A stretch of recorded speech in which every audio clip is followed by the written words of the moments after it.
Bom, o meu nome é Everardo, eu sou professor aqui da Universidade Federal de Viçosa, né? E com muito prazer estou aqui participando desse evento e gostaria de agradecer mais uma vez, né? Essa possibilidade. Eu estou com duas telas aqui, está dando, continua vendo a apresentação? Deixa eu colocar novamente. Eu estava tentando ver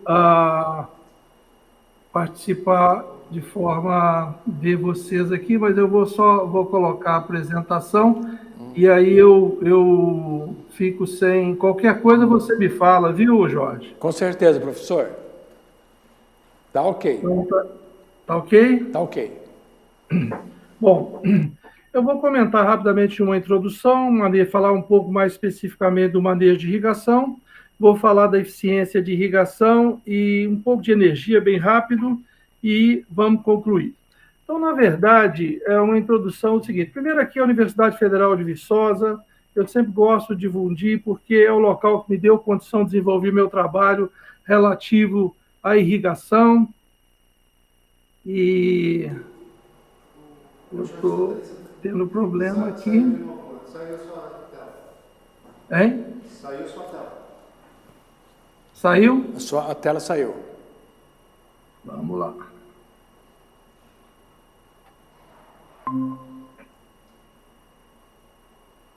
Deixa eu colocar aqui.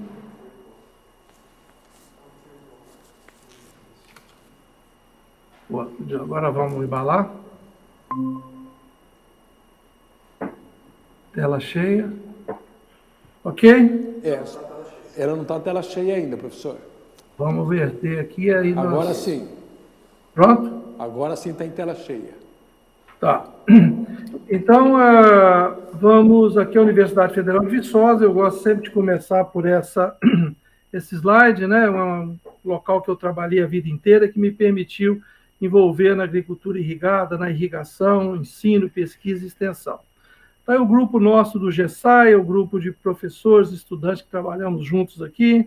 Está aqui também sobre a empresa RIPlus, que hoje eu trabalho muito diretamente, porque eu, como professor sênior, né, eu tenho a função na universidade e essa função na parte de consultoria e trabalho junto com esse Centev, que é o nosso centro de tecnológico de empresas incubadas, de empresas júniores e assim por diante. Né? Primeira coisa, agradecer o convite e a importância do evento. Eu costumo dizer o seguinte, a gente tem visto nos últimos anos um avanço muito grande, que é a criação das associações de produtores, que, conhecendo os problemas da região, conseguem comunicar mais fácil com a pesquisa, com o governo, com a governança, com todos os órgãos necessários aí, né? Eu tenho visto isso no noroeste de Minas, no Mato Grosso, na Bahia, aí agora no Paraná. É muito importante essa associação que coordene um pouco, levantar os problemas, as demandas da região, e também um evento que permite que os produtores possam fazer uma irrigação com eficiência, com sustentabilidade, né? A irrigação deixou de ser uma luta contra a seca. É muito importante que, talvez há uns 30, 40 anos atrás, falar que estaria irrigando aí no Paraná, você era taxado como louco, né? E, na verdade, evoluiu muito. Antigamente, realmente, era muito caro, tecnologia muito difícil, então só se aplicava onde não tinha nenhuma condição de produzir sem ser irrigado. Então, hoje mudou tudo isso. Eu costumo fazer uma comparação muito simples com um ar-condicionado de carro, né? Com o aumento, melhoria da tecnologia, né? Não precisar de um motor tão potente, o custo, o ar-condicionado se dispersou para todos os carros do Brasil, quase tem. Você não tem mais aquela necessidade só em local que fica muito quente. Hoje não é um luxo mais, mas é um equipamento de segurança. E assim também a irrigação se processa, né? Os benefícios da irrigação são vários, né? E eu estou colocando aqui uma publicação que foi feita sobre o dia 15 de junho, né, que foi considerado o dia da agricultura irrigada.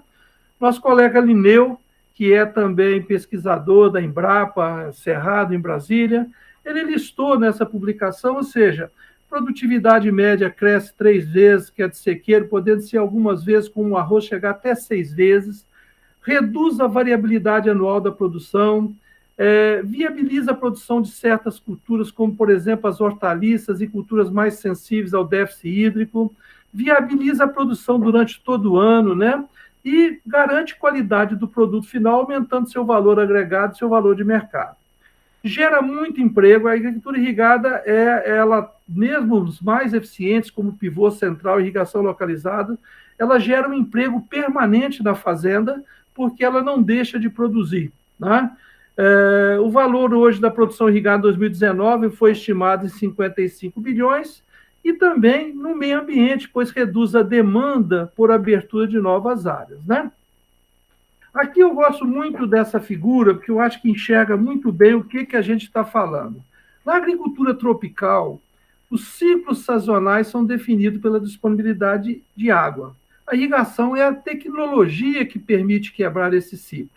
Então, em alguns locais você tem safra única, em alguns locais você entra com a safra parcial, dependendo de duas safras, com muito risco de perda, né, como a gente vê a todo momento, né? E a produção contínua, que é exatamente a agricultura irrigada. Então, a irrigação é a tecnologia que permite a agricultura irrigada. E o que é a agricultura irrigada? É uma produção contínua numa área, gerando maior produção e produtividade, maior rentabilidade, maior emprego e renda. É uma das maneiras mais eficientes de criar emprego. E uma coisa importantíssima, otimização dos ativos. Um trator numa fazenda que é sequeiro, ela tem uma utilização durante o ano, a unidade de beneficiamento, a unidade administrativa, toda a estrutura da fazenda é utilizada em parte do ano. Enquanto você tem uma agricultura irrigada, você tem o ativo daquela fazenda sendo utilizado o ano inteiro, o que otimiza todo esse uso e ajuda, né, a pagar, ajuda a financiar esse investimento. Desenvolvimento. E eu pergunto para vocês, qual a tecnologia que permite dobrar ou triplicar a produção de uma área num período de uma safra? Né? Então, a agricultura irrigada tem essa característica, por isso ela é muito importante. E é claro que a gente tem que considerar que ela tem que ser feita dentro de características de sustentabilidade, porque, por mais que ela seja importante, não quer dizer que ela possa ser feita de qualquer maneira, né? Pra vocês terem uma ideia, no mundo se irriga em torno de 319 milhões de hectares, 50% disso está na China, Índia e Paquistão, né? A China e a Índia, 60 milhões de hectares cada um, né? E mais o Paquistão, uns 30, 40 milhões. Os Estados Unidos têm 26,4 milhões de hectares e o Brasil, 8,4 milhões de hectares, né? Distribuído aí. Esse é um trabalho da Agência Nacional de Água, onde a gente tem a distribuição dos 8,4, no caso certo é 8,2 milhões de hectares, distribuído no arroz, com 15,9%, cana irrigada 9,1%, o café 5,5%, pivô central demais cultura 17,6%, e o gotejamento, a aspersão convencional com 16,4%. Então, essa é a distribuição da agricultura irrigada no Brasil. Essa publicação da ANA, Agência Nacional de Água, que é o Atlas de Irrigação, mostra essa distribuição ao longo de todo o território brasileiro. E esse trabalho aí da CESEI, que é a Câmara Setorial de Equipamentos de Irrigação da ABIMAQ, que reúne todos os produtores, todos os industriais da área de irrigação, vem aí todos os anos, eles lançam qual que é o crescimento da agricultura. Então, você observa que tem altos e baixos. 2013 foi o ano de maior valor, 275 mil hectares. Esse ano, no 2015 a 2019, nós crescemos em termos de 200 mil hectares ano. 2020 foi 250 mil. E esse ano, 2021, com todos os problemas que nós estamos enfrentando, se espera na faixa de 300 a 350. Então, esse é o setor de irrigação que vocês da região aí estão inseridos, né? Agora, a pergunta que se faz é o seguinte: isso é muito ou é pouco? Então, vamos ver, né? Como eu falei, Estados Unidos tem 26,4%. Qual que é o nosso potencial? Um estudo recente feito pelo Grupo de Políticas Públicas da Exalc, em Piracicaba, coordenado, né, pelo meu amigo ex-aluno Durval Dourado Neto, e junto com o Ministério do Desenvolvimento Regional, com a Agência Nacional de Água e e também com a participação da FAO, eles pegaram o seguinte: o Brasil tem 8 milhões de quilômetros quadrados, dá 851 milhões de hectares, sendo que 73.879 milhões é com agricultura, na área agricultável, agricultura implantada, e 174 milhões de pastagem. O que eles fizeram? Dentro dessa área, eles cresceram assim: vamos crescer, vamos propor o crescimento da irrigação dentro das áreas de sequeira e áreas de pastagem. Aí fizeram um estudo todo detalhado, olha a topografia, vê a disponibilidade de água, disponibilidade de todas as questões, e chegaram com essa distribuição. Ou seja, existe um potencial de crescer a agricultura irrigada de 26,694 milhões em áreas de intensificação, que é sobre culturas agrícolas existentes de sequeiro, e mais 26,700 em área de pastagem, totalizando 53 milhões. Então, esse é o potencial. Se o Brasil quiser crescer a agricultura irrigada dele sem expandir a sua fronteira, seria 53 milhões de hectares. Existe também um potencial de água de subterrânea, mais um pouco, ou seja, o potencial chega num total de 55 milhões, sendo que 13,69 milhões de hectares, né, é o que a gente chama de potencial efetivo de curto e médio prazo. Então, nós estamos num país que tem um potencial muito grande de crescimento da agricultura irrigada e a gente tem que fazer um planejamento. Claro que não vamos chegar em 50 milhões de hectares, que é um absurdo, mas chegar, por exemplo, como nos Estados Unidos, em 20 e poucos bilhões, isso é totalmente plausível e nós estamos preparados para isso.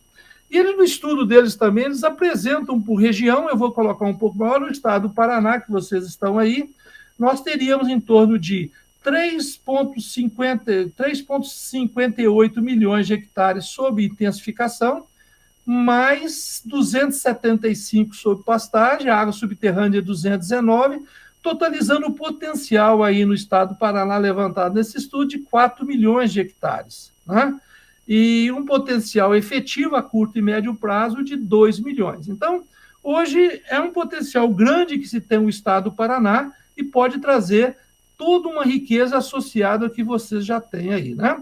Esse estudo é feito principalmente com base na disponibilidade de recursos hídricos, além de outros elementos, e no momento vivemos um sério problema de seca em algumas regiões, mas a questão é a seguinte: nós temos recursos hídricos para isso, tem lugar que sim, tem lugar que não, mas se cria muitas vezes uma celeuma em termos do seguinte: será que tem água no Brasil para irrigar? A agricultura irrigada está acabando com a água do país.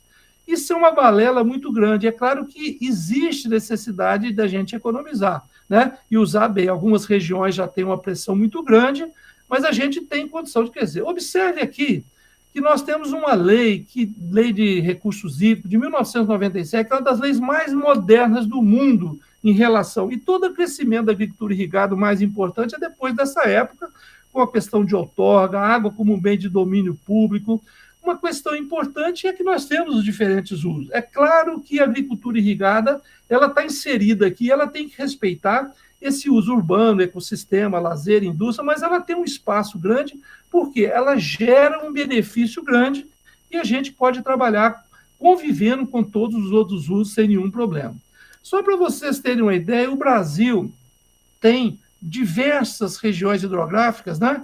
A Amazônia é maior, mas nós temos hoje estimado uma vazão que a gente chama média de longa duração, que é uma vazão que você mede durante vários anos, vários dias, vários meses do ano, você mede e divide pelo número de medidas, então nós temos uma vazão média. Não é nem do período de chuva, nem do período seco, nem de um ano específico, é uma média de muitos anos. E o Brasil tem quase 180 mil metros cúbicos por segundo. Também nós temos água subterrânea. 48% da área do país tem água subterrânea. Nós temos 27 grandes aquíferos. O Guarani e o Grande Amazonas são os maiores do mundo. Nós temos o Cabeça, Urucuia, Furnas, e é uma importante quantidade de água que a gente utiliza, né? Não que a gente vai esgotar, normalmente no aquífero se utiliza a água de reposição, e não a água que existe lá no reservatório. Você pode até usar por um tempo, mas se você estiver usando uma água do reservatório, ela vai acabar, né? Agora, observe aqui, a Agência Nacional de Água e de Saneamento Básico lança publicações, essa é 2017, não é 2019, você tem os diversos usos do Brasil: irrigação, abastecimento urbano, indústria, abastecimento rural, mineração, termoelétricos, animal.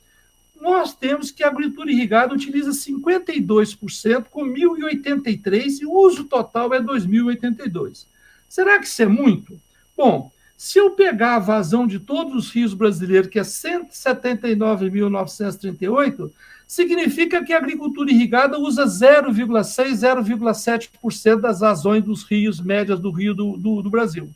E todos os usos dão em torno de 1,16%. Alguém vai falar, mas peraí, a bacia da Amazônia é muito maior, ocupa 73% da água do país, vamos tirar fora a bacia amazônica.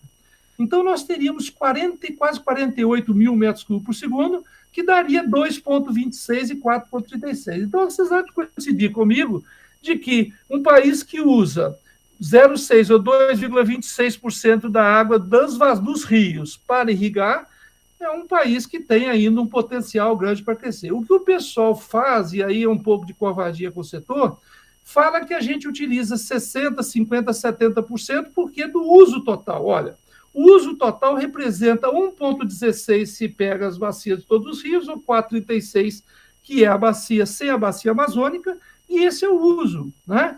É claro que ainda tem os valores de água subterrânea que são muito grandes. Então, é importante a gente ter consciência disso. É importante estudos, por exemplo, nós estamos desenvolvendo, foi falado, né, pelo Jorge, que a gente está desenvolvendo um estudo no oeste da Bahia, nós temos um sistema muito interessante de inteligência territorial, nós estudamos o aquífero Urucuia lá, fizemos análise de governança para conversar sobre as leis, sobre a questão de outorga, né? E a gente chegou, por exemplo, aqui está a evolução da área irrigada da região. Hoje eles têm 217 mil hectares. E aí, muitas vezes, vem falando que no oeste da Bahia se usa agricultura irrigada, se usa toda a água. Olha esse estudo que nós fizemos. Com imagem de satélite, não só definimos a área irrigada do oeste da Bahia, mas também com elementos importantes, né, com checagem de campo.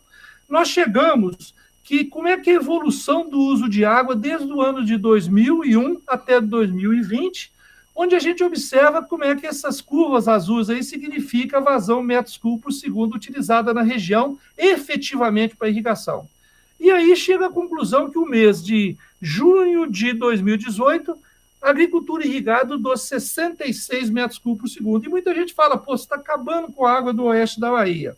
Esse 66 saiu um pouco do quadro aqui, mas tudo bem. Esse 66,01 significa 9,6% da vazão média dos rios da região, Rio Grande, Rio Corrente, Rio Carinhanha. Ou, lá na Bahia, a outorga é dada em relação a Q90, que é 80% da Q90. Os produtores irrigantes do oeste da Bahia usam 14,8% da Q90. Então, isso tudo quer dizer, né, temos ainda o Urucuia, que ninguém está falando para usar de qualquer forma, mas também vender a ideia de que a agricultura irrigada o produtor irrigante, é o grande consumidor das águas do país, também é uma questão. Na verdade, o produtor irrigante é um produtor que gera renda, gera emprego, gera soluções, paga imposto, gera desenvolvimento, e ele precisa de água. Isso precisa ter uma adequação e a sustentabilidade que é dada pelas leis e pelas solicitações de outorga e tudo mais que a gente tem que fazer. Visto isso, vamos entrar um pouco rápido aqui também no manejo de irrigação. Então, olha, você tem um manejo como uma das etapas extremamente importante. Ou seja, o Brasil é um país complexo. Olha o tamanho do Brasil em relação a todos os países, né? A Espanha, que está aí azulzinha, aí, tamanho de Minas Gerais, irriga 4 milhões de hectares, né? Mas o Brasil tem toda essa conformação. E, além do mais, nós temos uma intensificação de produção muito grande, potencial de produzir da maior parte do país o ano inteiro.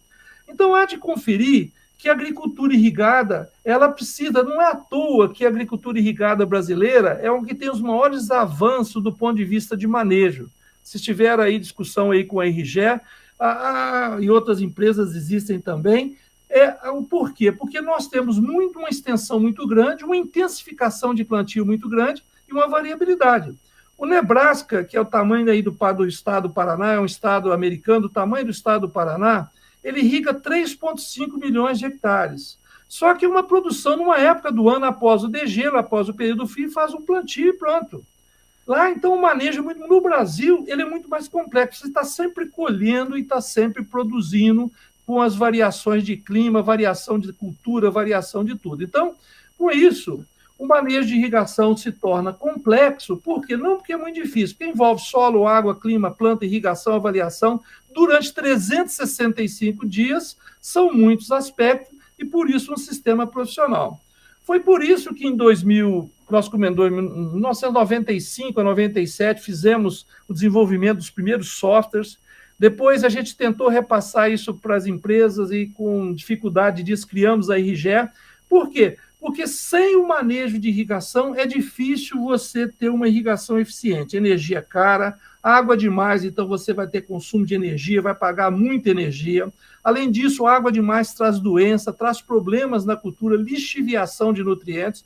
Por outro lado, água de menos, você tem menos produção, menos produtividade.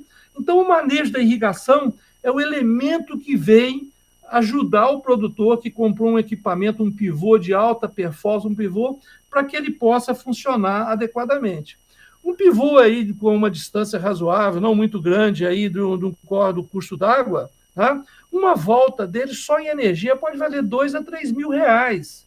Então, o manejo de irrigação vai evitar de você gastar demais energia, você utilizar a água inadequadamente, né? E aí, em função da capacidade de investimento, da infraestrutura, da prioridade do momento, você pode ter um programa mais simples ou um programa mais avançado. No caso de vocês, aí a região mais extensiva, pivô central, então não pode ser um programa muito simples, tem que ser um programa mais avançado, como a gente vai comentar. Né? No método tradicional, eu posso usar o solo, o clima ou a planta. Né? O pesquisador Jones comentou sobre solo, essa curva característica. O mais comum que a gente utiliza é o clima e usa o solo e a planta de apoio, porque isso é mais operacional. Então, eu tenho uma estação meteorológica, vem os dados, eu estimo a evapotranspiração e vou usar o solo e a planta.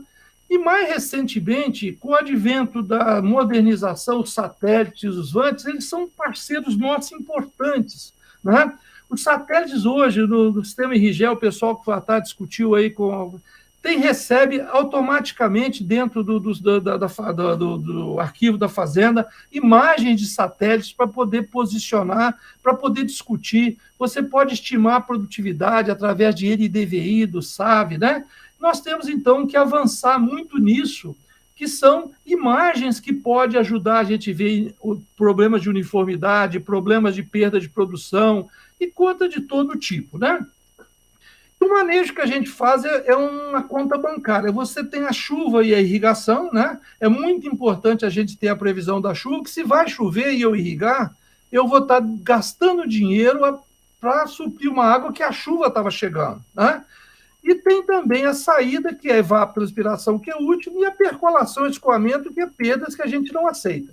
Então, o manejo de irrigação é para você administrar a irrigação em função se está chovendo ou não está chovendo, tem previsão, ver a evapotranspiração da cultura em função da região e da cultura que você está trabalhando, né? E da fase da cultura, e evitar percolação e escoamento, que são perdas que não vale a pena.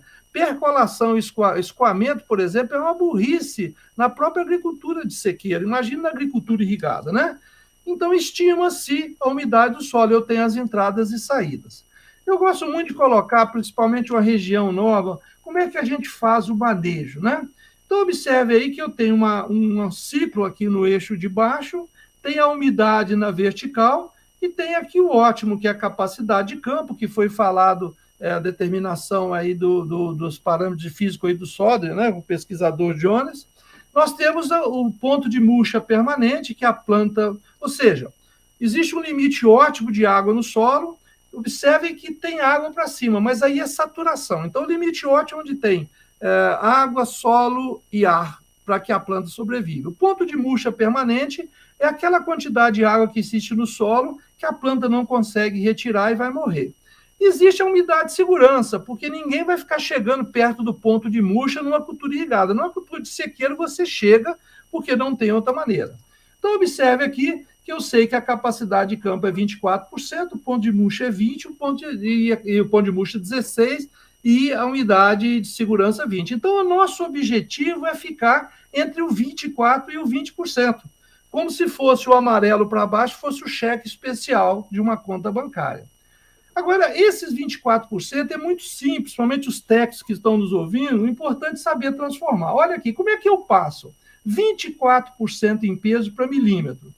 Então, a questão está aqui. Se imaginar uma cultura cuja profundidade radicular seja 40 centímetros ou 400 milímetros, e a densidade, que é a massa do solo seco, o volume do solo, de 1,25, olha o que acontece. 24% em peso vezes 1,25, eu chego, daria 30% em volume. 30% em volume significa que é o 30% de X de Y de Z, 30% de Z, 30% de 400 é 120.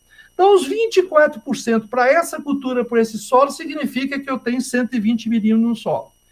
De 20% de umidade, multiplico por 1,25, dá 25%, 25% de 400 é 100. Mesma coisa com 16% vezes 1,25 dá 20%, 20% de 480. Então, vocês estão percebendo que a minha caixa do solo ela tem o seguinte, 120 milímetros, sendo que 80 eu não vou usar, e também eu vou querer chegar só de 120 para 100. Então, o trabalho de manejo de irrigação é fazer isso, é fazer com que a umidade do solo, que esse verde, fique dentro do limite. Uma vez ou outra que passe, não tem problema, é a mesma coisa de um cheque especial. Se numa emergência eu entrar num cheque especial por um dia, não ficar ali dentro, não tem problema nenhum. Então, essa é a dinâmica. Por que o verde, por que a umidade do solo abaixa? Pela evapotranspiração. Então, a planta tira a água do solo, então a umidade vai abaixando. Por que ela sobe? Porque chuva e irrigação.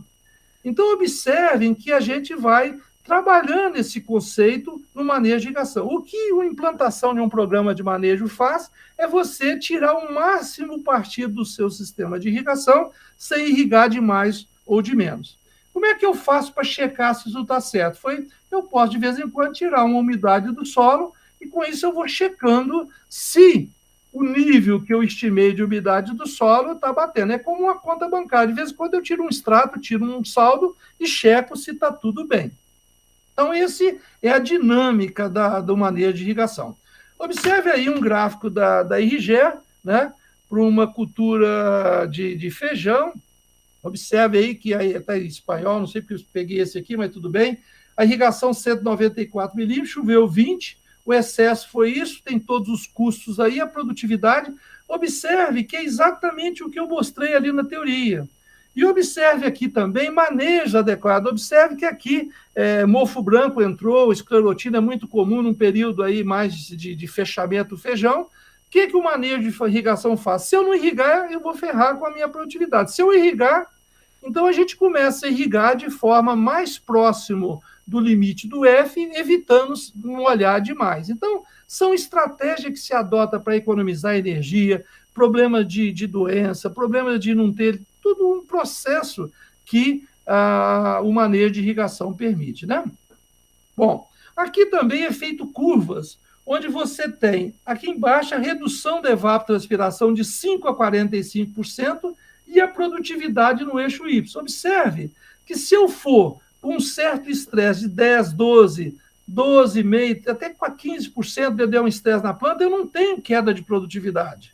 Então, com isso, eu posso economizar energia sem favorecer, sem diminuir a produtividade. Então, além disso, é o que a gente chama de estresse controlado, ou seja, um estresse que garante a produtividade máxima sem irrigar demais, né? Então, esse é o princípio do nosso manejo. Vamos falar também, muito importante, a eficiência de irrigação, né?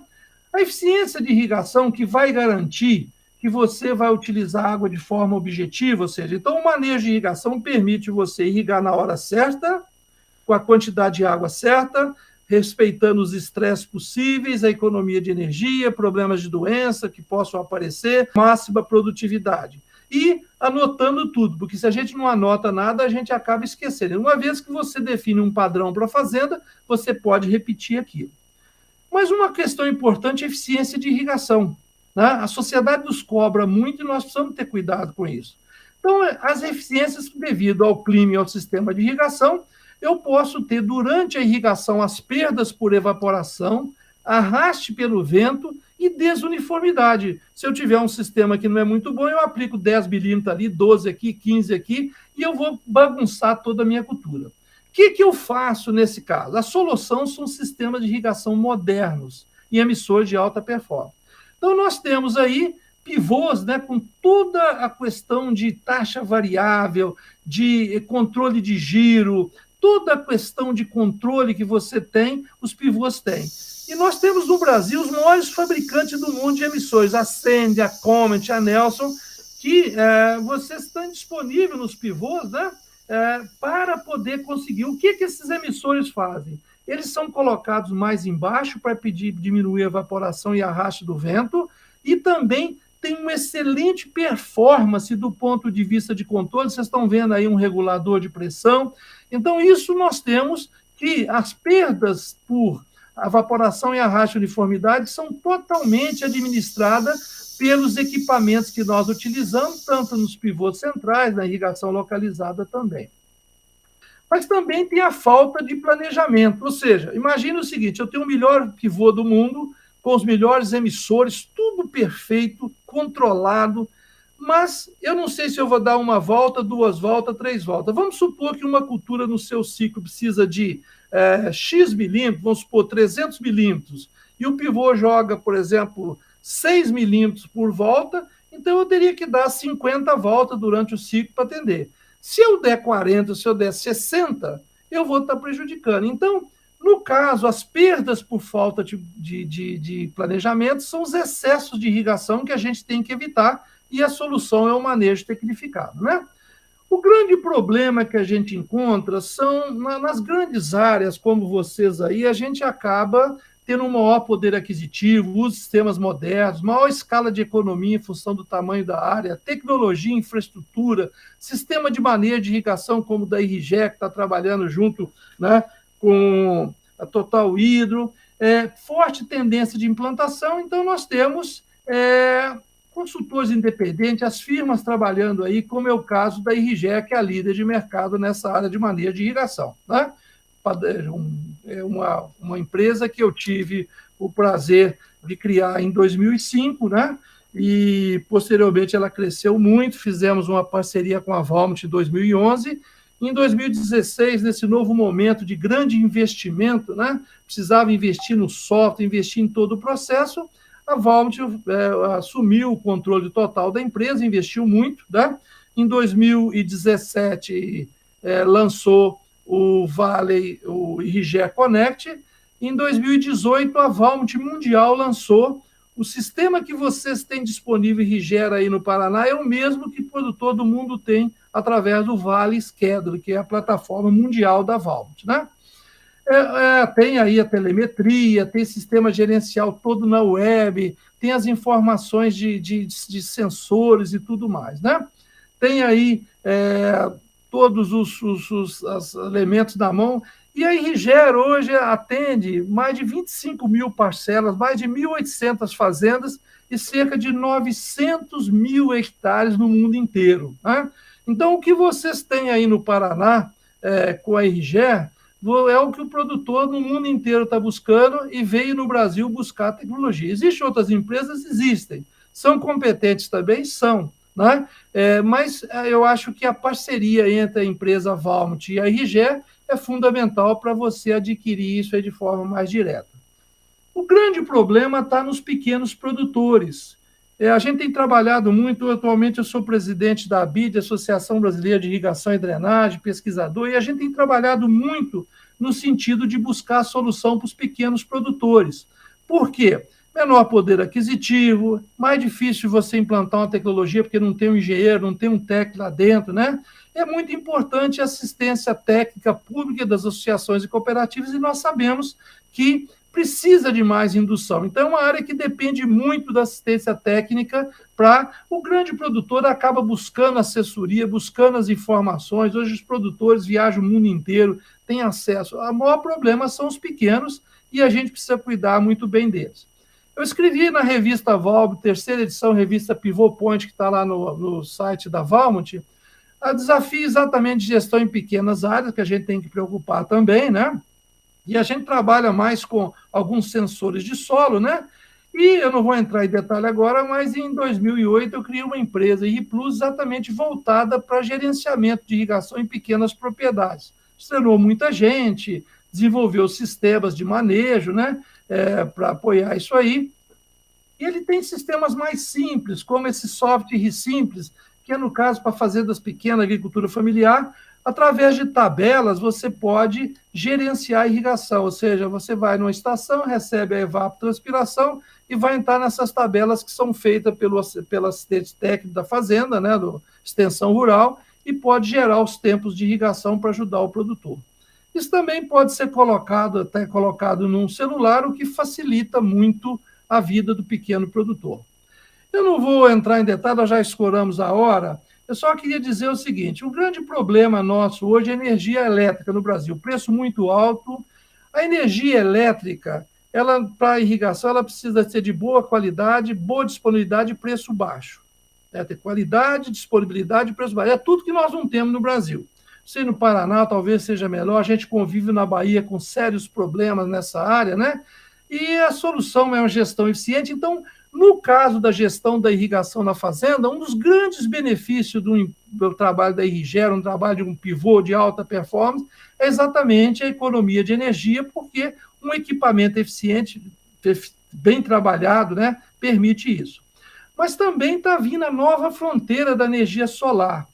E isso vem crescendo muito, né? A própria Valmont comprou uma empresa dessa área, tem muitas empresas trabalhando, e para isso eu fiz 3 exemplos, já tem um tempo, foi em 2017, onde eu peguei uma fazenda de 1.750 hectares, 698, 156 de com 14, 7 e 3 pivôs. Uma certa demanda, conta de energia, e eu pedi uma empresa aqui da minha cidade, que eu conheço, que fez um trabalho para mim, para fazer um trabalho. Chama Dessan, empresa pequena aqui da região da Zona da Mata de Minas, né? E ela fez uma proposta exatamente o seguinte, ou seja, fez uma potência instalada para você on-grid, junto com a energia elétrica, para compensar uma economia, e os custos, né, de projeto, placa, controles, conversores, subestação, cabeamento, suporte, instalação, estão aí na última coluna. É claro que isso hoje, na Valmont hoje, com a empresa Valley, a parte de energia solar, né? E tem muito mais detalhe disso. Mas observe que a gente fez um estudo e a economia de energia permitiria o produtor pagar em 9 anos toda a infraestrutura com economia de energia. Isso, a tendência né, é baixar esse valor, porque cada vez a energia elétrica está ficando mais cara e a fotovoltaica mais competitiva, né? Então é só uma ideia, isso aí é só para incentivar o pessoal a fazer essa análise. Para fechar, eu coloquei o seguinte: os benefícios da gestão da irrigação. Nós temos a diminuição da conta de energia, isso é fantástico. Só a diminuição na conta de energia costuma pagar todo o investimento em manejo, o aumento de produtividade, melhoria das condições de fitossanidade. Quando você faz um tratamento tendo manejo de irrigação, você não volta rápido para a irrigação, porque você tem o controle da umidade do solo e com isso você tira mais partido do produto que você aplicou. Diminui os problemas nutricionais, porque você tem entrada da ave, o nutriente, você diminui as lixiviações, a vida útil do equipamento melhora, a mão de obra que você gasta é mais organizada, tudo muito mais planejado, então fica menor. E quem tem certificação é um processo fundamental, porque as certificadoras, cada vez mais, elas querem saber na agricultura irrigada o que você está aplicando, como você está fazendo. Mas aqui tem uma vista, normalmente o que mais aparece é a conta de energia, porque no mês seguinte você já recebe e começa a baixar. Mas o maior ganho está na produtividade, na fitossanidade, tudo isso aí que a gente tem que aprender a enxergar. Por isso que o manejo da irrigação permite que o produtor tenha na mão a aplicação de água, tire os benefícios da agricultura irrigada, sem pagar excesso e sem causar os problemas que o excesso